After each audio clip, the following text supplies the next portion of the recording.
Le sable sous les pieds des légionnaires tremblait, comme si la terre elle-même craignait ce qui allait se produire. Dans l'air planait un grondement semblable au souffle d'une bête prête à s'échapper de sa cage. Des dizaines d'hommes tiraient sur des cordes grinçantes, tendant la corde faite de tendons torsadés. Un instant plus tard, un craquement retentissait, et un lourd carreau, épais comme un bras, fendant l'air avec un sifflement, portait la mort à une distance de 400 mètres. L'homme antique pouvait-il créer une arme qui, par sa puissance et sa précision, rappelait un fusil de précision? Et comment parvenait-il à semer la terreur parmi des armées entières bien avant l'invention de la poudre à canon? La réponse à cette question est cachée dans les inventions qui ont changé la notion même de guerre, le scorpion et la baliste. Et la manière dont ils sont devenus des symboles du génie romain, c'est une histoire non seulement de machines, mais aussi d'hommes pour qui la précision était plus importante que la peur. Les Romains appelaient leurs machines de jet des torsiones, du mot latin torsion. Leur force ne naissait pas de la lourdeur, mais de faisceaux de tendons tendus, torsadés à l'extrême, tels les nerfs d'un soldat avant la bataille. C'est ce cœur mécanique qui permettait aux scorpions de lancer des flèches avec une telle vitesse que, selon l'historien Végès, elles transperçaient boucliers et armures de part en part. Les archéologues ont trouvé sur le site de la bataille de Numance les vestiges de l'une de ces machines. Des pointes de carreaux en fer et des douilles en bronze, calcinées par la chaleur du siège.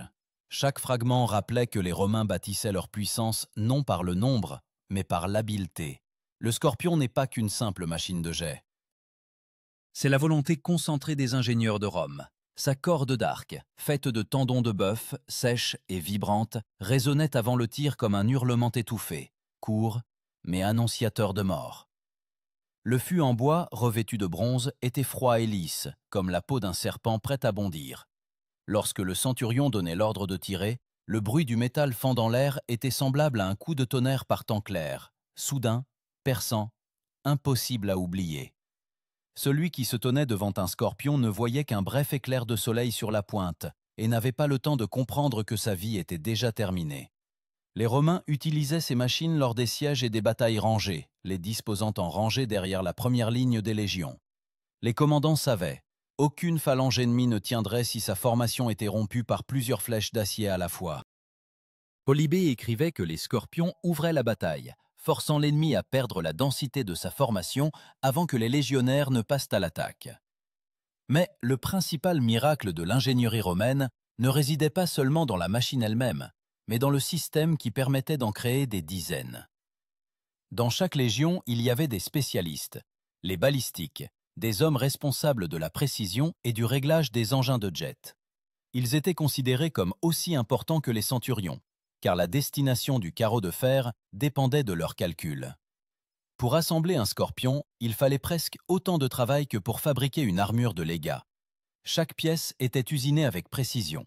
Chaque tendon était tendu en tenant compte de l'angle et de l'humidité de l'air.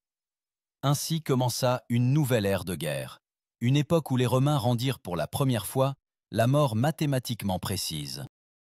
Et pourtant, dans ce silence entre les tirs, au milieu des cordes tendues et de l'odeur de la résine, se cachait quelque chose de plus qu'un simple calcul d'ingénieur.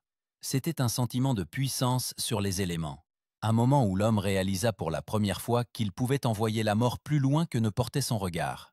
C'est précisément ce moment qui fit de Rome ce qu'elle devint. Et bientôt, lorsque le scorpion céderait la place à sa sœur plus puissante, la baliste, la guerre se transformerait en un art où les pierres et le fer décideraient du destin des empires. Lorsque les légions romaines commençaient les préparatifs d'un siège, tout se transformait en un rituel minutieusement orchestré. La terre ne tremblait pas sous le pas des soldats, mais sous les coups des marteaux de forgerons. Là, à la périphérie du camp, naissaient des engins capables de briser des villes. La baliste, la sœur aînée du scorpion, était l'incarnation de la folie d'ingénierie de Rome. Ces énormes bras en frêne et en bronze étaient tendus à l'aide de treuils, et ces cordes, faites de tendons torsadés de taureaux et de chevaux, nécessitaient une humidification constante pour ne pas se dessécher sous le soleil. Un seul tir coûtait des heures de travail à des dizaines d'hommes. Mais le prix était justifié, car la baliste pouvait lancer une pierre pesant des dizaines de kilogrammes à une distance de plus de 400 mètres. Les Romains appelaient ces maîtres des tormentarii, spécialistes des machines à tension. Ils étaient à la fois ingénieurs, mathématiciens et artisans.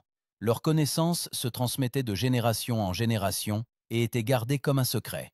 Le légat leur faisait plus confiance qu'à ses propres centurions, car une erreur d'un Tormentarius pouvait coûter la victoire. Pour un tir précis, ils utilisaient des viseurs en bois avec des graduations, calculant l'angle d'inclinaison, la force du vent, la densité de l'air.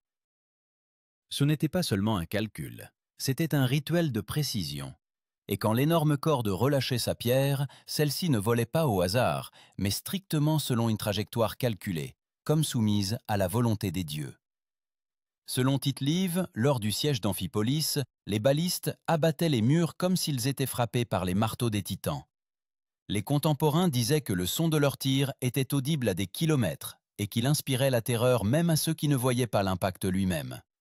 Une pierre lancée par une baliste ne brisait pas seulement la maçonnerie, elle brisait le moral de l'ennemi. L'imagination dépeignait ce moment. Les soldats ennemis sur les murs voyaient un cercle sombre approcher, comme leur propre destin. L'impact, le craquement de la pierre, un cri, la poussière retombant sur les casques. Et de nouveau le silence, empli de peur. La baliste n'agissait pas seule. Chaque tir était accompagné du rythme des commandements, du coup de tambour, du tintement des chaînes. En première ligne se construisaient les scorpions, légers et rapides, frappant les forces vives. Derrière, les lourdes balistes, destinées à détruire les fortifications. La tactique de leur emploi rappelait un tir l'artillerie moderne, d'abord le réglage, puis le tir par zone. Les historiens notent que César, pendant la guerre des Gaules, utilisait des balistes pour briser la phalange ennemie avant l'assaut. Elles n'ouvraient pas seulement la voie, elles brisaient la volonté de résister. Le terme catapulte désignait alors une classe générale de machines de jet, mais les Romains les distinguaient clairement. Le scorpion pour les flèches, la baliste pour les pierres. Cette différence était comme celle entre un archer et un maître de siège. La baliste possédait des leviers rotatifs installés dans un cadre rigide. Ils étaient torsadés à l'aide de cordes faites de tendons, accumulant de l'énergie comme un ressort. Lors du tir, les leviers se détorsadaient, projetant le projectile à une vitesse inimaginable. Les reconstructions modernes montrent la force de l'impact atteignait un tel niveau que même des portes de fer étaient percées après plusieurs coups. La logistique de ces machines était non moins impressionnante. Pour livrer une baliste sur le champ de bataille, il fallait jusqu'à 40 mules et des dizaines de soldats. Le poids de certains exemplaires atteignait 3 tonnes. De plus, chaque pièce était marquée du sceau de la Légion, afin que rien ne soit mélangé lors du démontage et du transport. Des découvertes archéologiques près de Carthage ont révélé des douilles en bronze estampillées Leg X de la 10e Légion de César. Cela prouve que les machines étaient standardisées, comme des armes de production de masse. Pendant la marche, les éléments de la baliste étaient transportés sur des chariots, et l'assemblage prenait de 3 à 6 heures. Chaque guerrier connaissait sa tâche, qui fixe les montants, qui tend les tendons, qui vérifie la corde. Le centurion commandait ce processus avec la précision d'un général, car le moindre délai signifiait le risque d'être pris au dépourvu. Même la simple tension d'une corde était une affaire de calcul. L'humidité, la température, la direction du vent, tout avait son importance. Les Romains traitaient leurs machines comme des êtres vivants, exigeant soin et discipline. Plutarque écrivait qu'avant le tir des balistes, les soldats s'immobilisaient souvent dans l'attente, comme avant un tremblement de terre. Un silence tendu, l'odeur d'huile chaude et de résine, le cri rare d'une commande, puis un rugissement, impossible à confondre avec quoi que ce soit d'autre au monde. C'était le son d'une fureur mécanique, créée par la main de l'homme. Et c'est précisément ce son, le grondement de la baliste romaine, qui devint le symbole d'une époque où l'ingénierie se transforma pour la première fois en arme de pouvoir. Mais toute force a ses limites. Les Romains comprenaient, aucune machine, aussi parfaite soit-elle, ne l'emporte sans la volonté des hommes qui la manient. Et là où l'acier et le bois se heurtaient à la chair, la véritable tragédie de la guerre commençait, le moment où le calcul précis se transformait en chaos. C'est alors que l'armée romaine fut confrontée pour la première fois à un ennemi qui non seulement supportait les coups des balistes, mais les utilisait aussi contre les Romains eux-mêmes. L'été, la chaleur, les murs de pierre. L'an 153 avant notre ère, le siège de Numance en Espagne devint l'une des épreuves les plus difficiles pour l'armée romaine. Là où les légions l'emportaient habituellement par le nombre et la discipline, elles rencontrèrent un adversaire qui ne se rendait même pas face aux balistes. Les Espagnols, enfermés derrière des murs solides, savaient que derrière eux, il n'y avait que la mort. Et c'est ce qui les rendait plus dangereux que n'importe quelle légion. Les Romains encerclèrent la ville d'un mur de près de 20 km de long, transformant le siège en un anneau où chaque machine avait sa place. Ce jour-là, la terre sous Numance tremblait sous les tirs des balistes. et l'air était épais de poussière, de pierres et de peur. En première ligne opéraient les scorpions, légers, maniables, mortels. Ces machines ressemblaient à d'énormes insectes métalliques. Leurs tendons tendus scintillaient au soleil, comme des écailles de reptiles. Chaque tir était accompagné d'un craquement sourd, lorsque la corde d'arc, libérée, projetait un carreau de l'épaisseur d'un doigt. Le carreau, avec sa pointe en fer trempé, transperçait le bouclier, puis l'armure, puis le corps et s'enfonçait dans la terre avec le même son qu'une hache fendant le bois.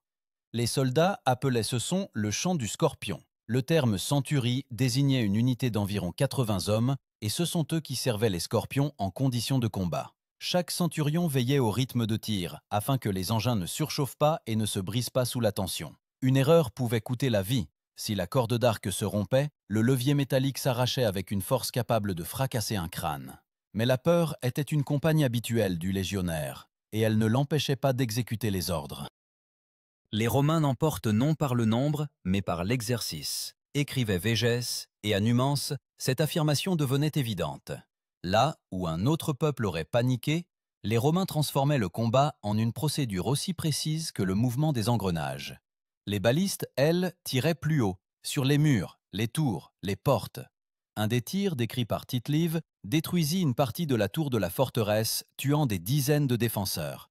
Mais les Numantins apprenaient vite. Ils commencèrent à utiliser des écrans en bois, à lever des boucliers de protection, à placer sur les murs des sacs remplis de laine et de terre. Les pierres des Romains ne brisaient plus les murs aussi rapidement, et le siège s'éternisa. Alors, le commandant Scipion Émilien ordonna de changer de tactique. Les balistes commencèrent à tirer non seulement des pierres, mais aussi des récipients d'argile remplis de pois enflammés. Lorsque de tels récipients se brisaient, la ville était enveloppée d'une fumée épaisse. Les flammes montaient vers le ciel, et il semblait que l'air lui-même brûlait. Les Romains savaient transformer le savoir-faire en arme psychologique. Ils savaient, un ennemi aveuglé par la peur est déjà à moitié vaincu. L'historien Appien écrivait que les bombardements nocturnes étaient accompagnés de torches, et les carreaux enflammés volaient dans le ciel comme des étoiles tombant sur la terre. Cette image n'était pas une exagération. Le feu se reflétait dans les casques, projetait de longues ombres sur les visages des guerriers, et même les soldats expérimentés avaient l'impression de participer à quelque chose de surnaturel. Mais la guerre n'est pas seulement technique, c'est aussi l'épuisement. Les légions perdaient leur force, leurs provisions, leur patience. Chaque jour exigeait des efforts, et les balistes réclamaient des soins, comme des êtres vivants. Leurs cordes se détendaient, et les tormentarii les enduisaient d'un mélange de graisse et de cire pour préserver leur élasticité. Les machines étaient démontées et remontées, les angles et les fixations vérifiés. Même pendant les nuits de silence, lorsque aucun tir ne retentissait, on entendait un léger grincement dans le camp. Les soldats retendaient les cordes, vérifiaient les arcs, se préparaient pour un nouveau jour. Les archéologues ont trouvé sous Numance des traces de constructions calcinées et des coins métalliques utilisés pour fixer les cadres des balistes. Ces découvertes confirment les descriptions des auteurs antiques. Les Romains n'abandonnaient pas leurs machines, même lorsqu'ils perdaient des hommes. Pour eux, l'arme était le prolongement de leur volonté, et si un homme tombait, un autre prenait sa place, sans changer le rythme. Lorsque les murs de Numance s'effondrèrent enfin, Scipion n'ordonna pas d'assaut sur la ville. Il savait. Les habitants étaient déjà voués à la mort. Ils incendièrent leurs maisons et moururent, ne donnant pas à Rome la victoire par un triomphe. Et pourtant, c'est précisément lors de ce siège qu'est née une nouvelle approche de la guerre. Désormais, les machines ne sont plus un simple moyen auxiliaire, mais la clé de la domination. Les balistes et les scorpions ont prouvé que l'ingénierie était capable de décider du sort des batailles. Mais ce n'était que le premier chapitre de l'artillerie romaine. Bientôt, ces machines deviendraient non seulement des armes de siège, mais aussi une partie des armées mobiles. Rome apprit à transporter la mort avec elle, transformant chaque champ en forteresse. Et alors la notion même de combat changea pour toujours. La distance cessa d'être un salut. Nous étions au 1er siècle avant notre ère. Rome étendait ses frontières, et à chaque nouvelle campagne, les légions devenaient non plus une simple armée, mais une machine de guerre en mouvement. Désormais, les balistes et les scorpions accompagnaient les troupes non seulement lors des sièges, mais aussi dans les batailles rangées. On ne les démontait plus entièrement. Les ingénieurs avaient conçu des structures allégées sur des affûts à roues. Ces machines d'artillerie mobile pouvaient suivre la colonne et se déployer en quelques minutes. Polybe écrivait qu'une légion équipée de telles machines frappait avant que l'ennemi n'ait le temps de se rapprocher. Ainsi naquit la première artillerie mobile du monde. Alors entre en scène l'un des généraux les plus brillants, Caius Julius César. Dans ses commentaires sur la guerre des Gaules, il mentionne les scorpions et les balistes comme un facteur décisif de la victoire lors de la bataille d'Alésia. Là où les Romains affrontaient des dizaines de milliers de Gaulois sous le commandement de Vercingétorix, c'est précisément la précision des machines qui permit de tenir la défense. Lorsque les Gaulois lancèrent l'assaut sur les fortifications, les scorpions ouvrirent le feu sur les pentes, et les balistes brisèrent les tours de siège. César écrivait que pas un seul guerrier ne pouvait se cacher des flèches et des pierres tombant du ciel. Ce n'était pas une métaphore, c'était une tempête mécanique orchestrée par des mains humaines. À ce moment, le mot baliste commença à résonner comme un symbole de discipline et de calcul. Contrairement aux armées chaotiques des barbares, les Romains agissaient comme un organisme unique. Chaque centurion connaissait sa section, chaque tormentarius sa visée. Avant le tir, lorsque toute la machine était tendue à l'extrême, le commandant prononçait un seul mot court. « Émite », lâcher.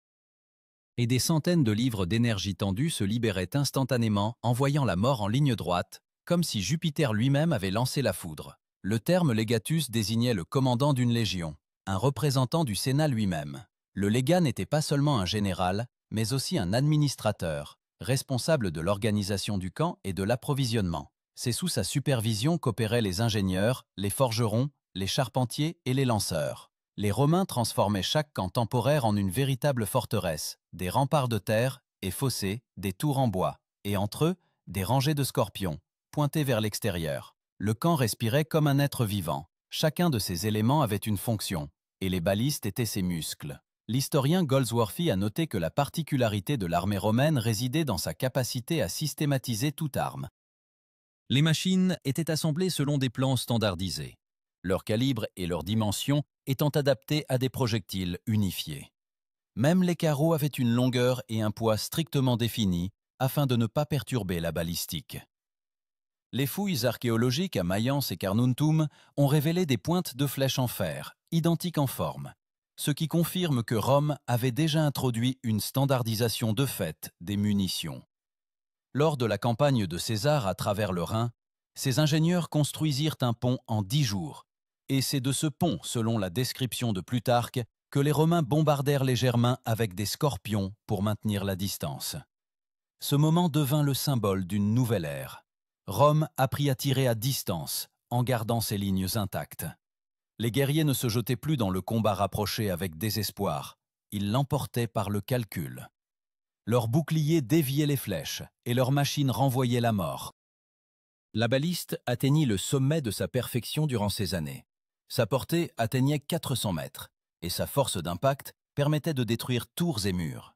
Le mécanisme de tension, composé de 2 ressorts de torsion, devint si précis que les tormentarii expérimentés pouvaient ajuster la tension au son. Ils savaient que la voix correcte du tendon résonnait comme un gémissement bas sous le vent. Une erreur d'un tour dans la tension pouvait modifier la portée du projectile de dizaines de mètres. Ces maîtres sentaient la machine, comme un musicien sent son instrument. Lors du siège d'Alésia, lorsque les Gaulois lancèrent une dernière attaque désespérée, les balistes tirèrent sans interruption. César écrivit que l'air était rempli du sifflement des flèches et du fracas des pierres, et tout le champ de bataille fut envahi par la poussière. Les pierres tombées écrasaient les tours de siège, et les carreaux transperçaient hommes et planches à la fois. Les Gaulois, perdant leur formation, se dispersèrent, et c'est alors que les légionnaires avancèrent. C'était l'alliance parfaite de l'ingénierie et de la bravoure. La machine ouvrait la voie, l'homme achevait le travail. Mais même une telle puissance avait ses limites. Les balistes ne pouvaient pas tirer en haut des pentes abruptes ou dans les forêts denses, et les ennemis de Rome apprirent rapidement à utiliser le relief pour priver les machines de leur avantage. Alors les Romains répondirent au défi. Ils commencèrent à créer des scorpions plus légers, adaptés au combat manœuvrier. Ces modèles pouvaient être portés sur les épaules de 4 soldats. Ils ne tiraient pas aussi loin, mais plus vite et plus fréquemment. La tactique changea. Désormais, l'artillerie devenait non seulement destructrice, mais aussi mobile. À cette époque, la fonction de praefectus fabrum, préfet des ingénieurs, apparut dans l'armée. Il commandait tous les spécialistes techniques, était responsable de la construction et de la réparation des armes. Sous sa direction, les balistes étaient entretenus comme des objets sacrés. On les graissait, On les huilait, on les recouvrait de tissus pour les protéger de la poussière. Pour les légionnaires, ce n'était pas de simples machines, mais une garantie de vie.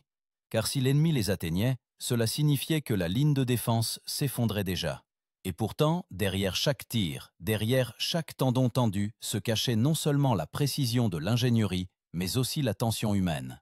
Les soldats savaient que toute erreur était la mort. Parfois, les cordes cédaient, et des morceaux de métal déchiraient les corps de ceux qui se tenaient à proximité. Mais les Romains ne reculaient pas. Ils croyaient. Si même la machine peut être inconstante, l'homme se doit d'être ferme. Cette foi, c'est ce qui transforma l'arme mécanique en symbole de la puissance romaine. Cependant, un adversaire les attendait, devant lequel ni la précision, ni le bronze, ni la discipline ne pouvaient les sauver. Les armées orientales apportèrent sur le champ de bataille de nouveaux types de machines, de nouvelles méthodes de destruction, et Rome ressentit pour la première fois que ses propres créations pouvaient se retourner contre elle. Deuxième siècle de notre ère, l'Empire est à son apogée. Les légions s'étendent de la Bretagne à la Syrie, du Rhin à l'Euphrate. Mais avec la croissance des territoires, les défis augmentent également. Les armées orientales, Parthes, Arméniens, Perses, commencent à utiliser leurs propres machines de jet. Rome se retrouve pour la première fois face à son propre reflet. Les batailles se déroulent désormais non seulement entre hommes, mais aussi entre mécanismes. Et lorsque le grondement du scorpion résonne au-dessus du désert, son écho répond de l'autre côté. C'est déjà l'ennemi qui tire avec une baliste romaine de butin.